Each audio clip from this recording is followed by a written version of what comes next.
The Laugh of Death. Leonard Funk Jr. and the Battle of the Bulge. January 1945. The Ardennes forest is a frozen hell of waist-deep snow and jagged ice. In the small Belgian town of Hufale, the air is thick with the scent of cordite and wood smoke.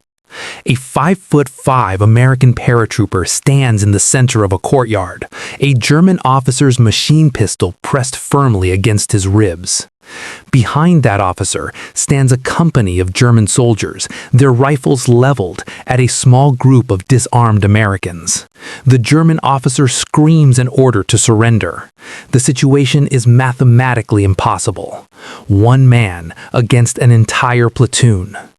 But Leonard Funk Jr. doesn't drop his weapon. Instead, he looks at the officer and starts to laugh. It isn't a joke, it's a death sentence. Within 60 seconds, the snow will be stained red, and Leonard Funk will have cemented his place as one of the most terrifyingly effective soldiers in the history of the United States Army. This is the story of the Battle of the Bulge, and the man who was simply too stubborn to die. To understand Leonard Funk's stand, we have to understand the disaster that led him there. By December 1944, the Allies were overconfident. They had chased the Nazis across France and believed the German army was a broken animal, waiting to bleed out. The Ardennes was considered a quiet sector. It was where the Allies sent exhausted units to rest and green, inexperienced replacement divisions to learn the ropes. It was a ghost front. But while the Americans were enjoying hot coffee and holiday mail, Adolf Hitler was moving 400,000 men and 1,400 tanks into the woods in total radio silence. On December 16 at 5:30 a.m., the silence shattered. 1,600 German artillery pieces opened fire simultaneously. The Bulge had begun. The Germans slammed into the American lines, creating a massive protrusion in the map, the Bulge, as they raced toward the port of Antwerp. They wanted to split the Allied armies in two and force a peace treaty. The weather was Hitler's greatest ally. A thick, impenetrable fog grounded the Allied air forces. For the first week, the American GIs were on their own, fighting a losing battle against Tiger tanks and elite SS Panzer divisions in a landscape that looked like the surface of the moon. Among the soldiers rushed to the front to plug the gap was First Sergeant Leonard Funk Jr.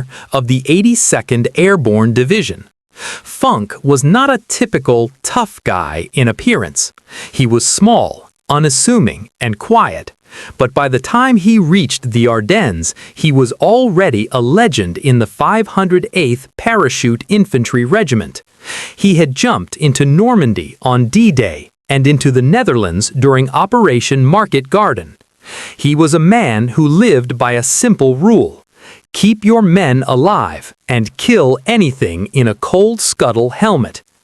As the German offensive began to lose steam in late December, thanks to the heroic stand at Bastogne and the clearing weather that allowed American P-47s to begin strafing German supply lines, the Allies launched a brutal counteroffensive. Their goal was to pinch the Bulge shut. This meant house-to-house, tree-to-tree fighting in sub-zero temperatures. This was Leonard Funk's element. The difficulties Funk faced were not just the Germans, they were the elements. Men were losing toes to frostbite. Rifles were freezing shut. The 82nd Airborne was tasked with clearing the key transit hub of Hufale. On January 15, 1945, Funk led a small 4-man patrol into the town.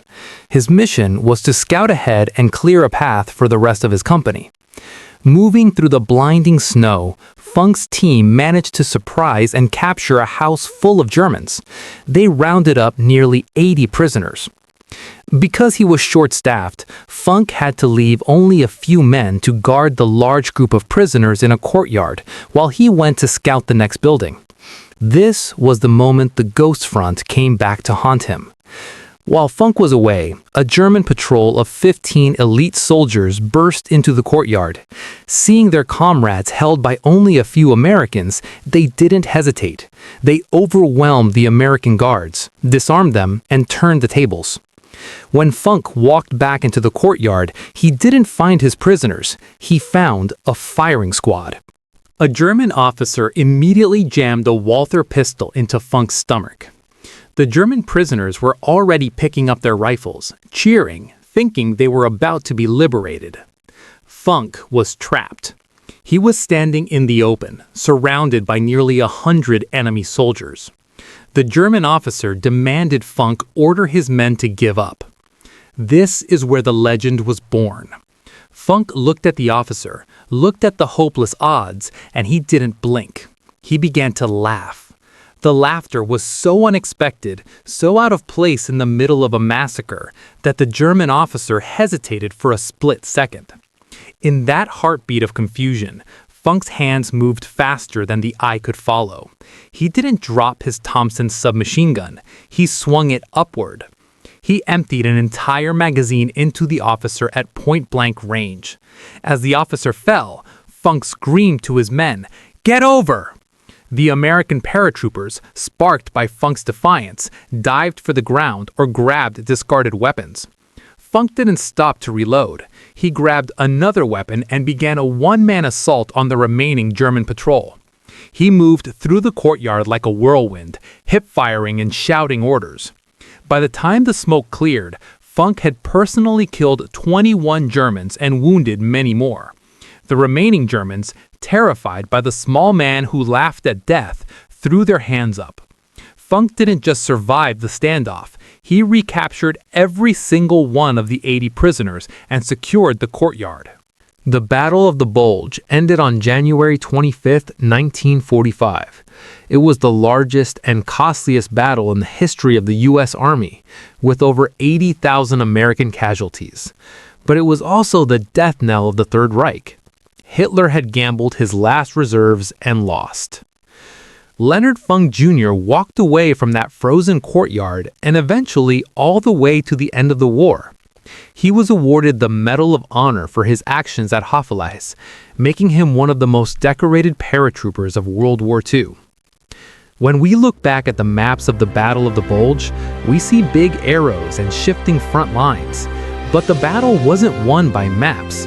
It was won by men like Leonard Funk, men who were cold, hungry, and outnumbered, but who possessed a brand of courage that couldn't be broken.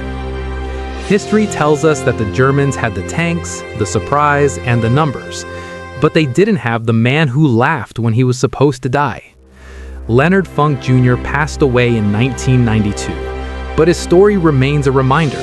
It's not the size of the man in the fight, it's the size of the fight in the man.